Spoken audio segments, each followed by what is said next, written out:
welcome to the channel. My name is Ian and this channel is all about music and art, and I'm about to go off to Edinburgh Festival Fringe to review lots of shows with my wife Jane. So what I thought we would do is we would just re-edit the original review that we did and update them with the current information, which we'll put at the end of the review, so that you can get the latest information as to where and when each show is happening at this year's Edinburgh Festival Fringe. So we've been to see our last show of the day, which was Black is the Colour of My Voice, which is a one-woman show inspired by the life of the legendary Nina Simone.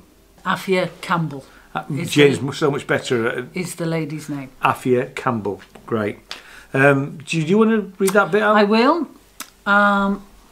Inspired by the life of Nina Simone, Apphia Campbell's stunning solo performance Black is the Colour of My Voice follows a successful jazz singer and civil rights activist seeking redemption after the untimely death of her father. She reflects on the journey that took her from a young piano prodigy destined for a life in the service of the church to a renowned jazz vocalist at the forefront of the civil rights movement. So this, I mean, all the way through, she's talking to a picture of her father, isn't she? Mm. And it's quite hard hitting in places, especially about her abusive relationship with her husband. Arthur. Mm. About her first love. I can't remember his name actually. Anyway. Yeah. Because he wrote her letters. He wrote her some lovely letters, and they'd known each other since they were very young. Yeah. I thought it was a stunning piece of work.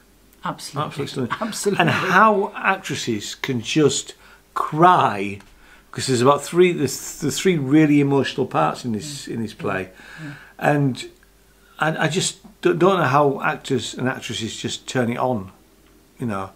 Well, I don't think she turns it on. It's because she's so immersed. I know that's not what you meant. Yeah. No. But gosh, yes, it's an emotional piece. I just noticed there it is written by Apphia as well. I mean, we've seen one very good in-depth documentary. I don't know if you remember. Yeah, I do. About Nina Simone's daughter. Yeah, it was produced by Nina Simone's daughter.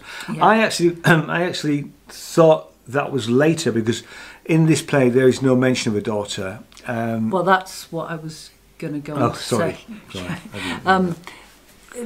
Because we watched that, I knew there were obviously lots and lots of aspects to Nina Simone's life, and obviously the focus is the father, and it's what, like that descriptive piece says, it's her wanting redemption from that, because apparently she said some awful things to him just before he died. She never got to take those back.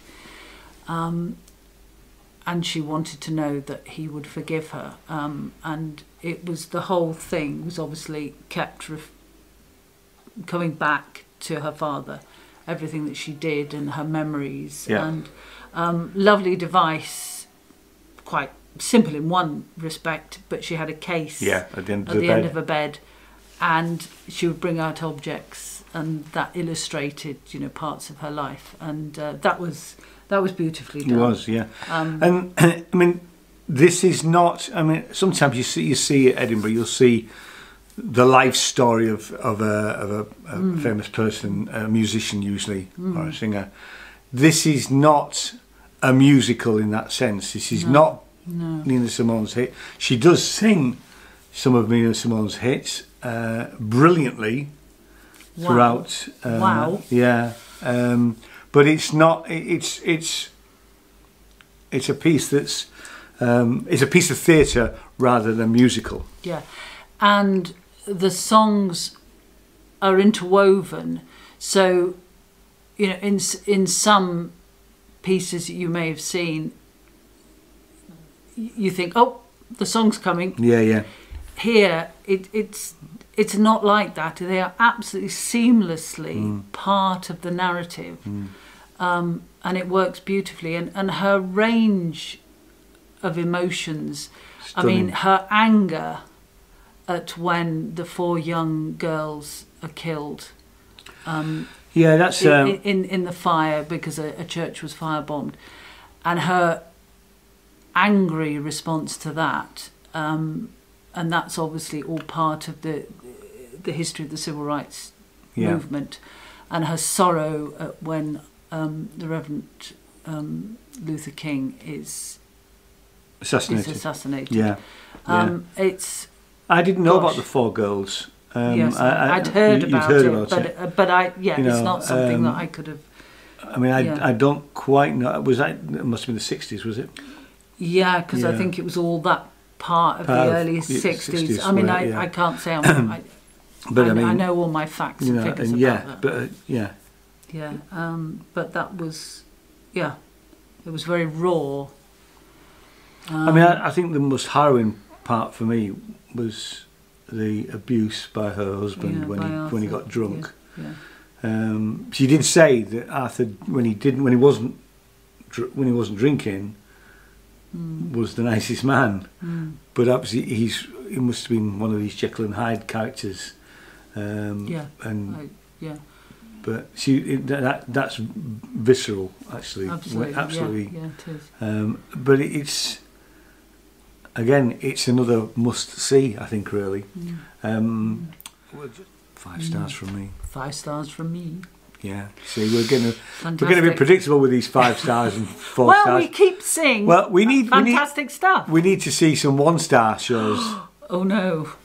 Or maybe 2 stars. You gave 2 stars. I did give 2 stars. Yeah, and I think have I given 2 stars yet? I would have given 2 stars to one, but anyway, I didn't see all of it. Thanks very much, and I'll see you next video. Cheers now. Bye bye.